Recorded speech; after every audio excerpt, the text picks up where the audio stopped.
Glitz நேயர்களுக்கு வணக்கம். நான் உங்கள் திருச்செந்தூர் சௌகார்த்திகா சுவாமிநாதன். நம்ம இன்னைக்கு பார்த்துட்டு இருக்கிறது சனி பயிற்சி 2026. இந்த சனி பயிற்சி மார்ச் 6, 2026 வந்து இட்ஸ் ஹேப்பனிங். திருநள்ளாறுல வாக்கிய பஞ்சாங்கப்படி மார்ச் 6ஆம் தேதி தான் சனி பெயர்றாங்க கும்ப ராசில இருந்து மீன ராசிக்கு. சோ முதல் ராசியான மேஷ ராசிக்கு இந்த சனி பயிற்சி எப்படி இருக்கு நம்ம பார்க்கலாம். மேஷ ராசிக்கு இது விஐய சனின்னு சொல்லுவாங்க. அதாவது விஐஎம் அப்படின்ற செலவு அப்படின்னு அர்த்தம். இழப்பு அப்படின்னு பொருள் இருக்கு. எனவே ஜாதகத்துல 12ஆம் இடத்தில் வந்து சனி வந்து சஞ்சரிக்கிறதுனால இது விஐய சனி அப்படின்ற சொல்லப்படுது.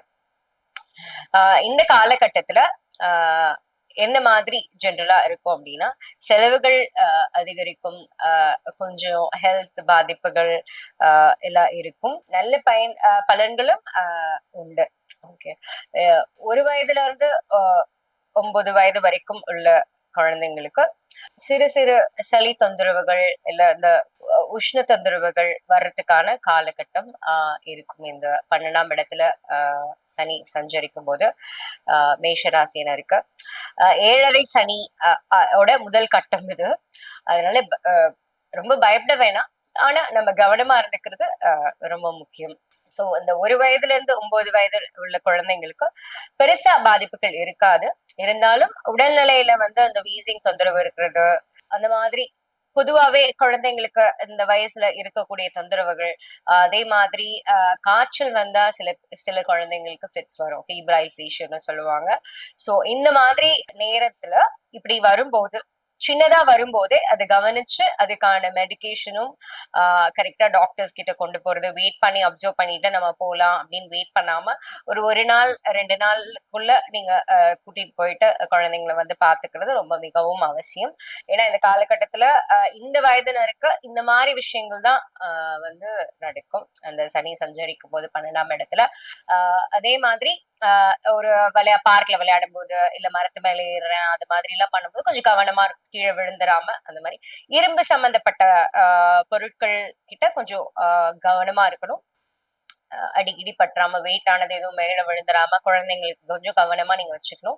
இந்த காலகட்டத்துல இந்த மாதிரி கொஞ்சம் சின்ன சின்ன காஷியஸா நம்ம எடுத்துக்கிட்டாலே எந்த பாதிப்பும் இல்லாம நம்ம தவிர்த்திடலாம். பெற்றோர்கள் அவர்களுக்கான பரிகாரங்களை நான் சொல்ற பரிகாரங்களை நீங்க தாராளமா செய்யலாம்.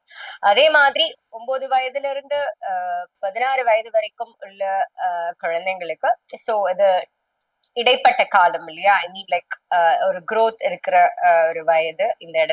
இந்த நேரத்துலதான் உங்களுக்கு விவரம் புரிய ஆரம்பிக்கும், எல்லாமே தெரியும். சோ இந்த mobile phones, WhatsApp shades, Facebook accounts இதெல்லாம் வந்து கொஞ்சம் கேர்ஃபுல்லா இருக்கணும். படிப்புல அதீத கவனம் செலுத்தணும். அதே மாதிரி இந்த 2 வீலர் சைக்கிள் ஓட்டுறாங்க பசங்க, ஸ்கூலுக்கு சைக்கிள்ல போறாங்க அப்படின்னா கொஞ்சம் பார்த்து அனுப்பணும். அதே மாதிரி ஆட்டோல அனுப்பினா கூட அந்த டிரைவரை பத்தி நல்லா பேக்ரவுண்ட் செக் பண்ணி அனுப்பணும். தேவையில்லாத ஒரு விஷயங்கள்ல பிரச்சனைகள்ல போய் மாட்டிக்க கூடிய உயிர் இழப்பு ஆகக்கூடிய அளவுக்கு நடக்கக்கூடிய காலகட்டம் இது. அதனால கொஞ்சம் கவனமா நம்ம இதை வந்து தாண்டி வரணும், இந்த காலகட்டத்தை தாண்டி வரணும். அதனால வண்டி ஓட்டுறது, ரோட்ல போகும்போது கிராஸ் பண்ணும்போது கவனமா போறது. எப்பவுமே பேரண்ட்ஸ் வந்து கொஞ்சம் அவங்களுக்கு கைட் பண்ணி சூப்பர்வைஸ் பண்ணாலே அவங்க இந்த மாதிரி விஷயங்கள்ல இருந்து அவங்க தாண்டி வந்துருவாங்க. சோ பேரண்ட்ஸோட சப்போர்ட் இட்ஸ் வெரி இம்பார்ட்டன்ட். அதே மாதிரி ஒரு பிரச்சனைன்னு அவங்க கொண்டு வந்தாங்கன்னா நீங்க உட்காந்து அவங்க கிட்ட பேசணும். இல்லைன்னா அவங்க மனசு உடைஞ்சு ஈஸியா வந்து அவங்க கொஞ்சம் டிஸ்கரேஜ் ஆயிடுவாங்க, மனசு காயப்பட்டுருவாங்க. இந்த காலகட்டத்துல உட்கார்ந்து பேசி என்ன அப்படி பேசினா தீராத விஷயங்கள் கிடையாது. அதனால பொறுமையா இந்த காலகட்டத்துல குழந்தைங்களோட பிரச்சனைகளை கேட்டு அதற்கான தீர்வை அவங்களுக்கு நீங்க கொடுத்து நீங்க ஒரு நல்ல சப்போர்ட்டிவ் பேரண்ட்ஸா இருந்தீங்கனாலே அவங்களுக்கு இந்த சனி பகவானோட எந்த ஒரு இதுவுமே வந்து அவங்களுக்கு பாதிக்காது. 20 வயதுல இருந்து 40 வயதினருக்கு காலேஜ் சீட் கிடைக்கிறதுல சில தாமதங்கள் நடக்கலாம். சோ அதனால எக்ஸாம்ஸ் இப்போ அப்ரோச், எக்ஸாம்ஸோட டைம் இது. சோ எக்ஸாம்ஸ்ல கான்சென்ட்ரேட் பண்ணி நல்ல மார்க்ஸ் ஸ்கோர் பண்றதுக்கு அதுக்கான ஹார்ட் ஒர்க்கை நீங்க எஃபர்ட் நீங்க போடணும். எல்லாரும் ஒரு 50% போட்டாங்கன்னா நீங்க ஒரு 100% கண்டிப்பா போடுங்க. கண்டிப்பா நீங்க வெற்றி பெறுவீங்க எக்ஸாம்ஸ்ல, அதுல எந்த மாற்றமும் கிடையாது. But put little more effort to study well and உங்களுக்கு கிடைக்க வேண்டிய கோர்ஸ் கிடைக்கும் கண்டிப்பா. கொஞ்சம் ஆனா எஃபர்ட் வந்து நீங்க டிஸ்ட்ராக்ட் ஆகாம படிப்புல மட்டும் கவனம் செலுத்தி பெரியவர்களுக்கு மரியாதை கொடுக்கணும். அத நீங்க கண்டிப்பா பண்ணணும். இல்லைன்னா குடும்பத்துல தேவையில்லாத பிரச்சனைகள் வரலாம். அதே மாதிரி குருவை வந்து நம்ம வாயால நம்ம எதுவும் திட்டிடக்கூடாது. குருவை நம்ம மதிக்கணும். அவங்கள வந்து நம்ம பேரண்ட்ஸ்க்கு அடுத்து நம்ம அவங்கள வந்து நம்ம மதிச்சு நடந்துக்கணும். யாரை பத்தியும் எந்த அவதூறான பேச்சுகளும் நமக்கு இந்த காலகட்டத்துல நம்ம பேசக்கூடாது. புதுசா கல்யாணம் ஆனவங்க இரவு நேர பயணங்கள் அதை தவிர்த்திடணும். இந்த நைட் ஷோ போறதெல்லாம் இந்த காலகட்டத்துல கொஞ்சம் தவிர்த்துக்கிட்டீங்கன்னா நல்லது. வண்டி வாகனங்கள்ல கொஞ்சம் கவனமா இருங்க. நைட் வந்து டிராவல் பண்ண வேண்டாம்.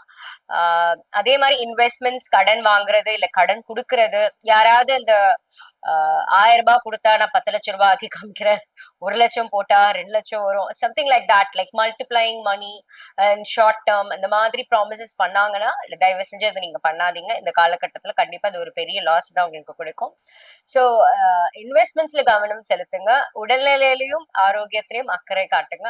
கர்ப்பிணி பெண்கள் ரொம்ப கவனமா இருங்க. இந்த காலகட்டத்துல it's very important. You have to be careful.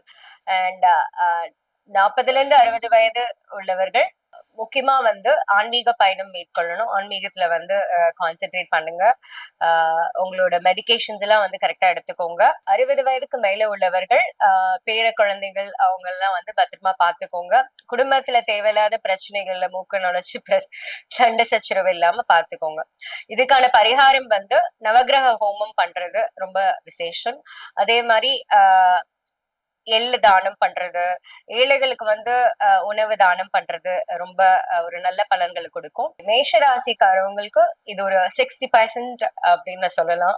இந்த 7.5 சனி உங்களுக்கு ஒரு 60% நல்லபடியா நடக்கும். ஒரு 40% நீங்க பாத்துக்கோங்க.